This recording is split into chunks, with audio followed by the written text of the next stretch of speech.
Aconteceu durante essa semana o primeiro seminário amazônico sobre sequestro florestal de carbono e mudanças climáticas, que trouxe a Porto Velho profissionais estudiosos da área para mostrar e explicar ao público essa nova tecnologia a favor do meio ambiente. O sequestro florestal de carbono ele decorre praticamente por uma questão natural, é um processo natural, porque as árvores em si, através da fotossíntese, elas sequestram o carbono da atmosfera para poder gerar energia e continuar crescendo. Isso quer dizer o quê? Que se você retirar a floresta, se você retirar as árvores, primeiro que se você retirar essas árvores através de um processo de queimada, você vai estar emitindo gás carbônico para a atmosfera. O Brasil, na verdade, colabora intensamente para o aumento das emissões de gases de efeito estufa através das queimadas e principalmente nessas fronteiras próximas à região amazônica. O dióxido de carbono é o principal causador do efeito estufa.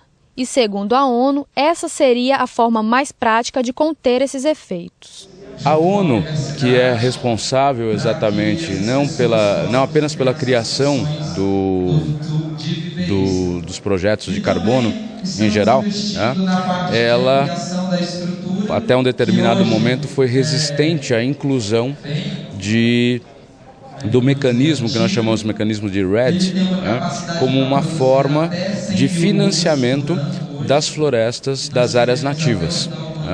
E nós tivemos, a partir de dezembro, ainda não está consistente, consolidado no texto do protocolo de Kyoto, mas já existe uma grande possibilidade para o financiamento através do mercado de carbono dessas áreas nativas.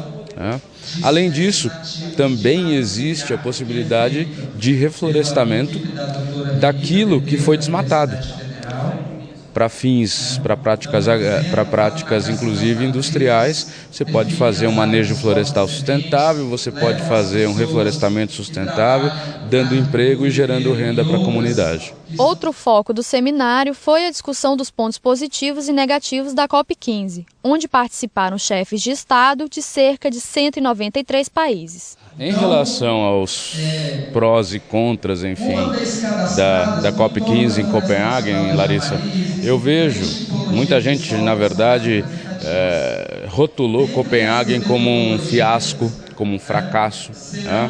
E nós, como consultores, estamos aí há 4 anos acompanhando o mercado de carbono, a gente vê que, na verdade, Copenhague houve, na verdade, significativos avanços.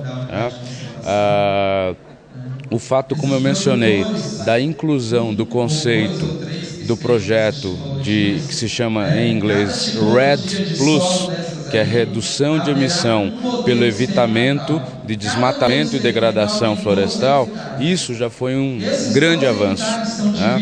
O fato dos Estados Unidos, que até 2007 negava completamente o aquecimento global causado pelo aumento das emissões de gases de efeito estufa, agora, em 2009, um presidente norte-americano assumir, depois de 2 anos, que realmente o aumento das emissões de gases de efeito estufa estão levando a um aumento da temperatura global, foi um significativo avanço.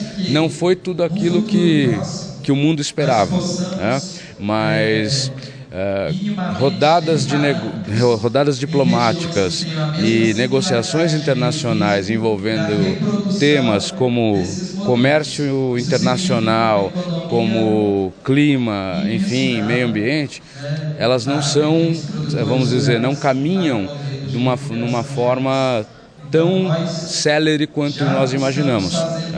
Nós temos que, na verdade, entender que avanços, sem dúvida, ocorreram, não nos passos que nós esperávamos. Rondônia também poderá ser beneficiada com o sequestro de carbono de formas variadas. Bem, existem várias modalidades de projetos de carbono, mas especificamente falando sobre projetos florestais, Rondônia é um estado que possui uma cobertura florestal ainda muito grande e também possui muitas áreas degradadas. Então existem dois tipos de projetos assim que facilmente vêm à minha cabeça, que poderiam ser aplicados aqui. Um deles chama-se REDD, que é uma sigla em inglês, mas em português ficou com a mesma tradução, que seria redução de emissões por degradação, desmatamento e degradação. O que consiste isso? Consiste em um projeto de conservação de áreas não degradadas, e com isso você se acredita de crédito de carbono, seguindo metodologias já pré-definidas e aprovadas no setor internacional. E basicamente o que seria uma taxa de desmatamento normal da região é comparada com a possível taxa de desmatamento na ausência desse projeto, e essa diferença entre um e outro é o volume de carbono que você poderia se contabilizar a seu favor. Então um proprietário rural com a área tem que ter uma mínima escala, ou uma associação de pequenos produtores que tem uma escala mínima de florestal, poderia então fazer esse tipo de utilizar esse mecanismo. Uma outra aplicação é a parte de recuperação de áreas degradadas. Então você plantar em áreas que um dia foi floresta, hoje é um pasto, por exemplo. Então essa metodologia já é aprovada nas Nações Unidas. Você recupera áreas degradadas e à medida que a árvore ou as espécies que você escolheu para plantar vão crescendo, ela vai absorvendo carbono, e esse volume de carbono que vai sendo fixado nas árvores é quantificado através de metodologias e cálculos, e aí você também pode comercializar esses créditos no mercado internacional e nacional.